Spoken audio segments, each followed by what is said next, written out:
In the days of Ahaz, son of Jotham, son of Uzziah, king of Judah, Rezin, the king of Syria, and Pekah, the son of Remaliah, the king of Israel, came up to Jerusalem to wage war against it, but they couldn't conquer it. When the house of David was told Syria is in league with Ephraim, his heart, look at that. What's the house of David? The king. Hey, is this a good king or a bad king?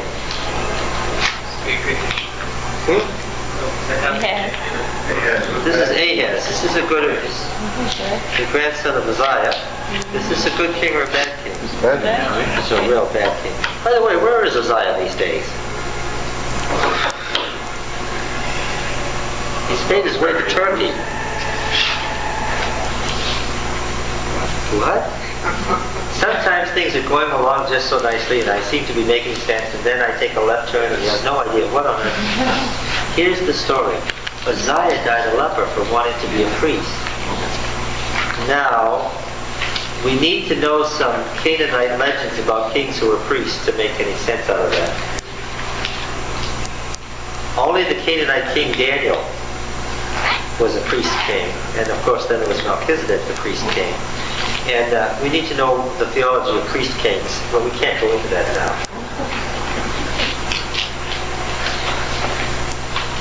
Anyway, Uzziah became a leper, remember that? Along about 1881, somebody was plowing, a Turkish peasant was not a Turkish peasant, a Palestinian peasant was plowing on the Mount of Olives, and his plow hit something. And he dug it up because that's what you do in the Middle East, and see if you can sell it. And at that time, you remember the Ottoman Empire, the Turks ruled the Middle East, and Palestine was part of the Turkish Empire. Well, in the old Hebrew script, not the square script that is the Aramaic script that's in our Bible, but in the old Hebrew script, it was an ossuary, a box that contained bones, human bones. It had a skeleton in, all placed together. To be gathered to your fathers meant they waited for your body to decompose, and then they took the bones and they put them in the pile with your fathers. You really were gathered to your fathers. Nobody could read it because it was old Hebrew, but eventually it was deciphered. And you know what it said, Oscar? It said, "Hither were brought the bones of Uzziah, king of Judah, do not disturb." Yeah, and they took it to the National Museum in Ankara, and I said, "What became of Uzziah lately? Where is he?" And the answer is, he's in Turkey. Now it all makes sense, right? I read Uzziah, thought about his bones, my mind wandered, and thought you should wander with me. Look, Ahaz was a bad king. He was a faithless king. He was an evil king. When the house of David was told Syria is in league with Ephraim, his heart and the heart of his people shook as the trees of the forest shake before the wind. Why were they so scared? Because they were about to be annihilated. I'd be scared too. And Yahweh said to Isaiah, "Go forth to meet Ahaz, you and Shear Yashub, your son." What does Shear Yashub mean? Do you have a footnote in your Bible? Well, what does Isaiah mean anyway? Well, what does Isaiah mean? Yahweh is salvation. Yashub, his son, means a remnant will return. Well, obviously, a remnant isn't going to return. Is that a good promise or a bad one? It's a good promise. It's a remnant is going to return. But it's a bad promise because what? A remnant is going to return unless what? Unless it's destroyed. Yes. It's neither. Yeah, well, blessings and curses. It depends on what you make of it. A remnant can be good or bad. Yes, that's right. Depends on what you make of it. At the end of the conduit of the upper pool by the highway to the fullest field, what's happening here? The king is personally examining the water sources of the city to see if they can withstand a siege. And while he's doing this, Isaiah turns up with his little kid. Say to him, "Take heed, be quiet, do not fear. Do not let your heart be faint because of these two smoldering stumps of fire, friends of the fierce anger of Syria, the son of Remaliah, because Syria with Ephraim, the son of Remaliah, has devised evil against you, saying, let us go up against Judah and terrify it, conquer it for ourselves, and set up the son of Sabael as king in the midst of it." That's the house of the spies. Thus says the Lord God, it shall not stand, it shall not come to pass. For the head of Syria is Damascus, its capital, and the head of Damascus is Rezin, its king. And the head of Ephraim is Samaria. Oh, this thing in parentheses is a note that worked its way in the text. Somebody wrote a note in the margin, and the note became part of scripture here. And the head of Ephraim is Samaria, and the head of Samaria is the son of Remaliah. If you will not believe, surely you shall not be established. So there's a great promise. These two smoldering firebrands, what's going to happen to them if they're smoldering? They're about to go out. These two kings are going to die. But then, the last sentence is a threatening one. If you don't believe, you won't be established. So the good news is, these two mighty nations have come to conquer you, and they're not going to succeed. The bad news is, you have to believe what I told you for this to happen. And if you don't have any faith, you're going to die. You're going to be annihilated. You won't be established. What does that mean? If you're disestablished and you're the king, what does that mean? You're dead. Ahaz didn't have any faith. So again, Yahweh spoke to Ahaz. Ask a sign of Yahweh your God. Let it be as deep as Sheol or as high as heaven. But Ahaz says, oh, this is his religious talk. I will not ask, and I will not put Yahweh to the test. Doesn't that sound righteous? But Isaiah has put him on the spot. Isaiah is his cousin. That helps to know. Isaiah has put him on the spot. He doesn't believe what Isaiah is saying. But of course, if you're the king, it wouldn't be politic to say, I don't think we're going to win. You're scared to death. How are you going to send your army out? You're going to tell them publicly, I'm scared to death, right? So he says the best thing he can say. This is not a good answer. This is a faithless answer. Oh, wow. And the warning was, if you don't believe, you won't be established. Now, the next sentence is Isaiah's response, and Isaiah is angry. Hear then, O house of David, is it too little for you to weary men that you weary my God also?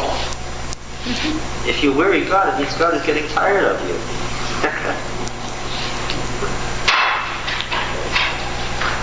Therefore, the Lord himself will give you a sign. Now look, he said, ask a sign, let it be anything. He said, no, I won't do that, to give nothing. Isaiah was angry, and so he said what? God's going to give you a sign. He's going to choose it. He's going to give it to you. Because I don't believe Behold, a young woman will conceive and bear a son, and call his name Emmanuel, which means what? God is with us. Okay. He shall eat curds and honey when he knows how to refuse evil and choose the good. When he is old enough to know good and evil, by the time he's weaned, by the time you can tell a little kid, no, don't do that. Right? By the time the kid's 2 or 3, what's going to happen? Before the child knows how to refuse evil and choose the good, the land before whose 2 kings you are in dread will be deserted. So when's this going to happen? In the next couple of years. Before the kid is fully weaned, this is going to happen. Now that sounds like a great promise to me. If I was Ahaz, I'd say, oh great, wonderful. The next couple of years, these 2 lands are going to be destroyed. Now look, the border with Israel is only 6 miles from Jerusalem. You can stand on the top of the highest hill of Jerusalem and see Israel. You should ask this question. How is all of Syria, that great kingdom, and all of Israel, that great kingdom, going to be empty in 2 years? How did it happen? The Assyrians came and destroyed them. And then what did the Assyrians do? They looked 6 miles south and they saw the wealthy little kingdom of Judah. And what did they say? Did they say, this is the border, let us stop? They said, since we're here, let's keep going. Yes. So that's what this verse means. Yahweh will bring on you and on your people and on your father's house such days as have not come since the day that Ephraim departed from Judah. Now, that was a disaster, wasn't it? When the northern kingdom split off. The king of Assyria. What a disastrous promise. Ahaz didn't believe. So God's going to give him a sign. Okay, you're scared to death of these two kings. So I'm going to give you a sign. I'm going to take care of it for you. What am I going to do? Scared of these two kings? Within 2 years, what? I'm going to destroy them all. Their land's going to be deserted. You don't need to worry about it. But then there's the rest of the story. What is it? The reason is that the Assyrians are going to be the ones who do it, and they're going to come on you. Why was Ahaz cursed with this promise? Because he wouldn't what? Believe. In that day the Lord will whistle for the fly at the sources of the streams of Egypt, and for the bee in the land of Assyria. And they'll come and settle in all your rocks, right?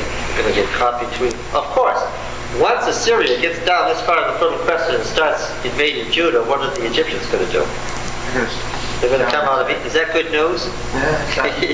It's going to be a world war and what? And they're going to fight in your kingdom.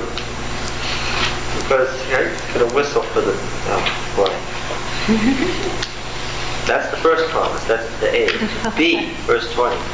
In that day the Lord will shave with a razor, which is higher beyond the river Euphrates, with the king of Assyria, the head and the hair on the feet, and he'll sweep away the beard also. Oh, they shave people totally when they enslave them. Next promise. Here's the promises to Ahaz. In that day a man will keep alive a young cow and 2 sheep, and because of the abundance of milk they will give, he will eat curds, for everyone that's left in the land will eat curds and honey. Now I know it's why the kid's going to eat curds and honey. Because 1 cow and 2 sheep are going to be enough to support everybody that's left. So what does that say? How many folks are going to be left? Another promise. Wouldn't you at this time just ask Isaiah to shut up?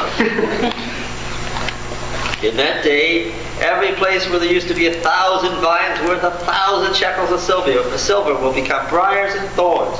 With bows and arrows men will come there. For all the land will be briars and thorns. And as for the hills which used to be hoed with a hoe, you will not come there for fear of the briars and thorns, but they will become a place where cattle are let loose and where sheep tread. What's going to happen in beautiful vineyards? It'll become a wilderness. Is that enough? Have you had enough yet? Well, what happened?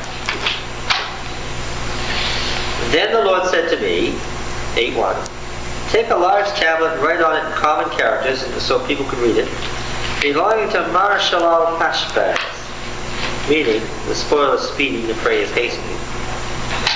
I got reliable witnesses, Uriah the priest, Zechariah the son of Jeberechiah, to attest for me, and I went to the prophetess, and she conceived and bore a son. Now you see, this is intentional. I went to the prophetess, and she conceived and bore a son. Verse 7:14 said what? A young woman shall conceive and bear a son.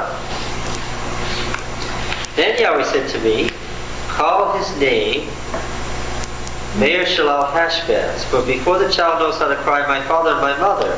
Oh, over here is before he was weaned, before he's old enough to say, Mommy or Daddy. The wealth of Damascus and the spoil of Syria will be carried away before the king of Assyria. So who's the sign child of chapter 7? Who is the sign child, Emmanuel, of chapter 7? Mar-Shalal-Hashbaz, the prophet's son of chapter 8. Excuse me. Yes? You threw me a curve over here. When Syria came down to take over Israel, the northern kingdom, that was 721 BC. Judah was not destroyed until almost 150 years later, 606 BC. Oh, no. What happened? How did Ahaz get out of this? How did he get out of it? Made a treaty, didn't he? First of all, the Assyrians did destroy Judah. And when there was nothing left, what did he do? What did he do? He said, I'll be your vassal forever if you'll just let me live. I'll worship all the gods of Assyria, and I'll put the gods of Assyria in the temple in Jerusalem. And we'll make constant prayers for the emperor of Assyria, and we'll be your slaves forever. They weren't independent anymore. They became a part of the Assyrian Empire. Until Hezekiah. That's another story. Now, here we go, verse 5. Now he spoke to me again. Now see, the again indicates that it's tying all these things together. Because this people have refused the waters of Shiloh that flow gently. Because it was at the pool of Siloam, which means peace, that he had confronted the king, and the king had refused to believe. And the king wasn't there alone, he was there with his whole court. And Siloam means peace. Because this people have refused the waters of Shiloh that flow gently, and melt in fear before Rezin the son of Remaliah, therefore behold, the Lord is bringing up against them the waters of the river, mighty and many, the king of Assyria and all his glory. So here the Euphrates is the symbol for Assyria. And the Euphrates is overflowing into Judah. And it will rise over all its channels and go over all its banks, and it will sweep on into Judah, and it will overflow and pass on, reaching even to the neck in its outspread wings. Oh, remember, a river is a serpent, and when it overflows, it's spreading out its wings. It will overflow and pass on, reaching even to the neck, and its outspread wings will fill the breadth of your land, O Emmanuel. He's speaking to the child. So the child, Emmanuel, is born in the next chapter. And the sign child is the sign child, a promise of salvation or destruction. Destruction for the masses, but for those who believe, what? Salvation. Yeah. Now it matters, doesn't, that, okay, this is the 8th century BC. Let's go forward 600 years. 600 years later, in Egypt, some Jews are translating Isaiah into Greek. And they come to the word Bethulah in verse 14. A young woman. And they look at all the occurrences of this word in Old Testament. And remember, Hebrew is no longer spoken. Hebrew is no longer a living language. It's been dead for many centuries. And they're trying to decide what this word means. And they conclude that it means Parthenos. That must... I'm talking about verse 14, Isaiah 7, verse 14. A young woman will conceive and bear a son. And they conclude that it means Parthenos, which being interpreted in English is what? Virgin. So they write Parthenos, virgin. Now this Greek translation of the Old Testament is the most common translation, and it goes far and wide. And people come to think in terms of, when they read this passage in Isaiah 7:14, that it's promising what? Jesus. No, they don't think of Jesus. Come on now, folks. Let's keep your thinking caps on. They think it means what? That a child is to be born As a sign. as a sign from a virgin. Yeah. Okay. So they're looking for, remember, a prophecy is never done with.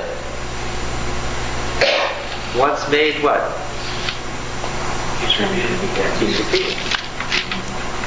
But now it's not from a young woman, it's from a virgin. What is the exegetical meaning of Isaiah 7:14? Who is the child? The prophet's son. The prophet's son. And exegetically, was the prophecy fulfilled? Absolutely. When? In the next year. Why does the New Testament quote that for Jesus? Well, that's what we're in the midst of. We have the exegetical meaning of the text. Now, when we get to Matthew, what are we looking at? Is that the exegetical meaning? Was Isaiah predicting Jesus? What's the answer? No. Why did Matthew quote it? You should be able to answer that by now. You should be able to say that to all of us. What's the answer? Repeated. What? Analyze it.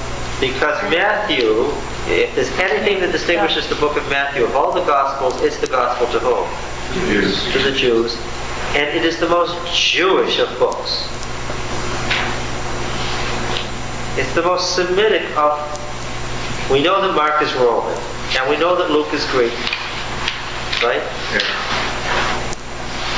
Matthew is Jewish, and it imbibes Semitic thought forms, and it uses the methods that the rabbis used to interpret the Old Testament, that is to say, by analogy. And it is also important to know that Matthew picks and chooses among his texts those texts which speak of a coming salvation for some and destruction for others. Okay? So, Matthew 7. No, I did. Matthew 1.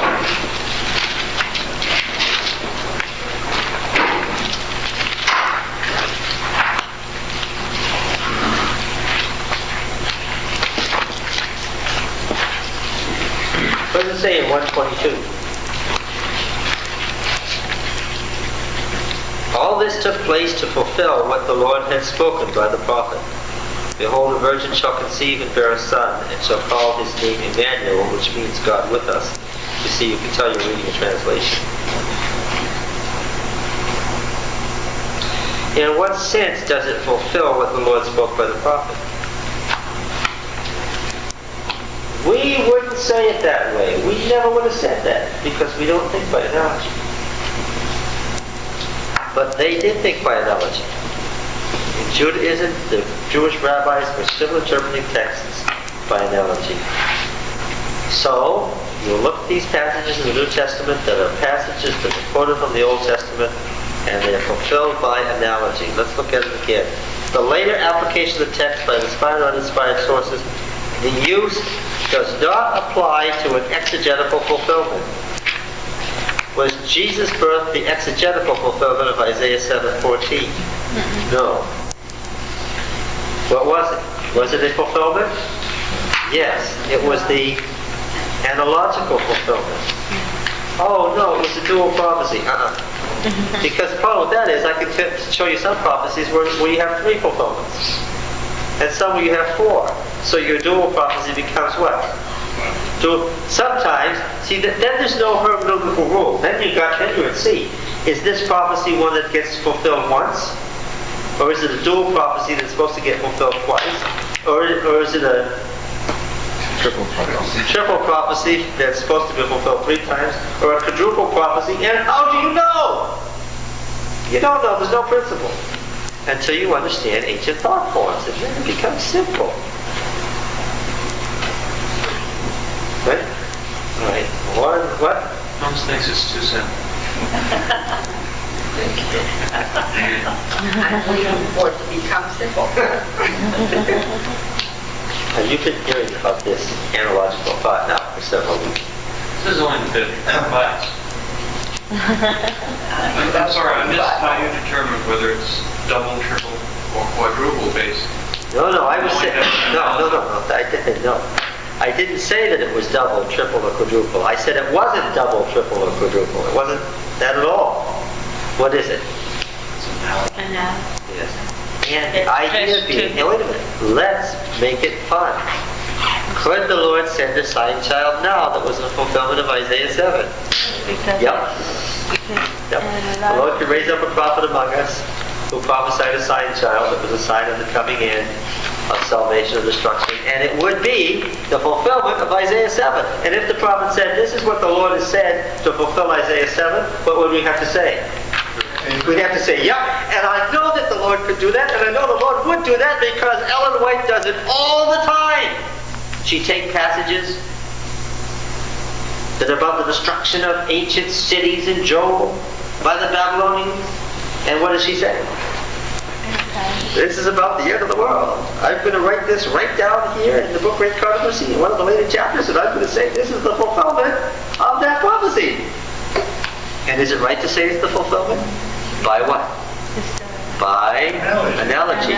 But now, he's going to tell me in Sabbath school class, Mrs. White says this is the fulfillment. And I'm going to say, no, that's not the exegetical meaning of Joel at all. Okay? You understand? Exegetically, Yeah. how often did Mrs. White apply text exegetically? When she was applying them to the church today, what? Never.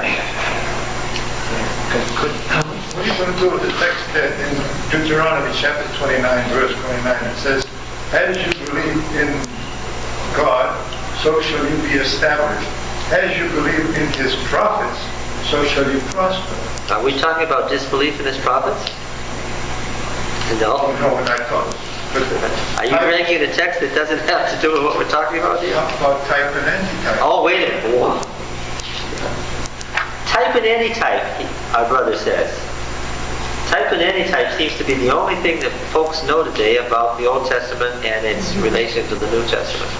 And what do I have to tell you about typology? It's a Greek word. Type and antitype. It's a useful concept. It's nice and helpful. It's especially fun if you're talking about the sanctuary to say, this is the type, this is the antitype, right? It's all nonsense as far as biblical exegesis is concerned, because there's no such thing as type and antitype in the Bible. The book of Hebrews doesn't say anything about type and antitype. It's purely Western invention. It's useful. We can speak of type and antitype. No harm in that. Mrs. White does. It's just that it's not an exegesis of the Bible, and there is no such thing as type and antitype. That was a thing that was invented in the late Middle Ages by scholastic thinkers who read too much Thomas Aquinas, didn't know anything about ancient thought forms, and tried to figure out and make sense of how the Bible interpreted itself. Remember, I don't have to imbibe in problems like type and antitype, do I? Because what happened in this century, the ancient world and its thought forms reappeared out of the dust. Therefore, I understand it. Well, you've introduced analogy. What? Well, the Bible has introduced analogy. The Bible uses analogy, yeah. And Right. people were trying to Well, understand it. Within the Bible, you can also find type and antitype. You can find it. Well, you could explain it that way, but the Bible itself doesn't know anything about type and antitype. What about it? It may not use the words, but nonetheless it exists there. And who's to say that one of us might not be a prophet to say that there is type and Oh, antitype? we've got enough tests to know that. And Mrs. White was a prophet, and she did say type and antitype, and I'd say there's nothing wrong with looking at it that way. But that is not what is going on in the later use of an earlier inspired writer in the Bible. What we're discussing is called inner biblical exegesis. And the principle of inner biblical exegesis that always is operative is what? Analogy. It's not type and antitype, because you get to a lot of places where you don't have any type and antitype. Yes? About when you get to the New Testament, I don't know if it's Corinthians 10:4, where it says the going through the Red Sea was the baptism, and the rock in the desert that gave the water was Jesus. Now, isn't that type antitype? Yeah, and the word that's used there is analogy. The actual word that's used is analogy. The actual Greek word actually appears, as it does in several places in the New Testament. Now, remember when he speaks about the two cities? Yeah. And he says, now I take this to be an analogy? Yes. Okay. Paul was a rabbi trained in rabbinic tradition. And his interpretation, as was Jesus, by the way. Let me back up for just a moment.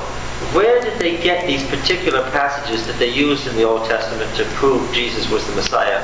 Where did they get those? Who decided that Isaiah 7:14 would be a proof text for Christians? Who chose that one? Who decided that the passage in Joel would be a passage about the end of the world? Who chose that as a proof text? Who determined that most of the proof texts would come from Isaiah and Psalms and Deuteronomy? Who made those decisions? Didn't Jesus point those out to the two disciples Yes. on the road? Well, long before then. See, this is something that's not fully understood, but when you analyze it carefully, the founder of Christianity was Jesus Christ. He taught this analogical interpretation of the Old Testament, where he made analogies to himself. Right? If you read the Gospels, you will find that he chose the proof texts. Okay? Yes, Peter didn't use the proof text that he used in the Sermon on Pentecost because he thought them up. He was using those proof texts which Jesus had consistently used. The founder of Christianity was Christ. Okay? What Jesus did was, he took the whole Old Testament, and as a good historicist, he made all prophecy contemporary to his own time, and by analogy, he applied all promises to what? To himself. Yeah. That's the principle of analogy. Jesus didn't do an exegesis of the Old Testament passages. What point would there have been to that? I think it's great to study and find out what Ahaz's problem was when Isaiah confronted him. But that wasn't what Jesus was doing. What was he doing? He was presenting the final analogical fulfillment in himself. Yes. So we don't have to worry about type and antitype. We don't have to worry about dual prophecy or any of those things. We have one consistent hermeneutical principle, and that is analogical thought used consistently by the ancients all the way down to Jesus' day. And now, one last thing. I want to get to number 3 so we can stop.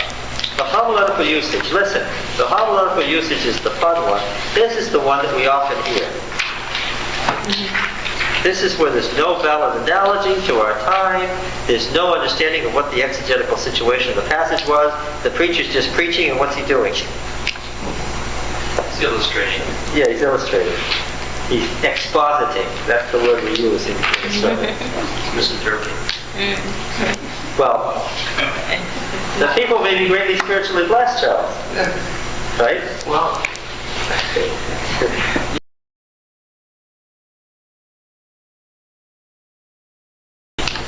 yes, in spite of. What happens to me is we go home and everybody says, wasn't that a wonderful sermon? But you're not spiritually blessed because you say, if he's misusing text like that, how can I trust anything that it says? Wait a minute. You don't have to have exegetical meaning. That's right. Application. That's right. That's why. No, but when you just lift things out and say this is what it means without really getting to the basis of what the Bible says, then you can say anything you want in the Bible. My point is that the people can be spiritually blessed if the preacher doesn't know anything about the background. I would like it better, personally, if he did know and was preaching out of the meaning of the text and still doing a spiritual application to our own day. And I have heard preachers who preach out of the meaning of the text who are wonderful. Do you understand what I'm saying? And that would be my preference. That the person take the time to understand what he has chosen to talk about, the text he's chosen, and do an exegesis of it. And maybe the exegesis per se won't even appear in the sermon. But I can tell, listening, whether the person has spent time with the text to understand it. You have a lot more confidence than I do. what he says. I do.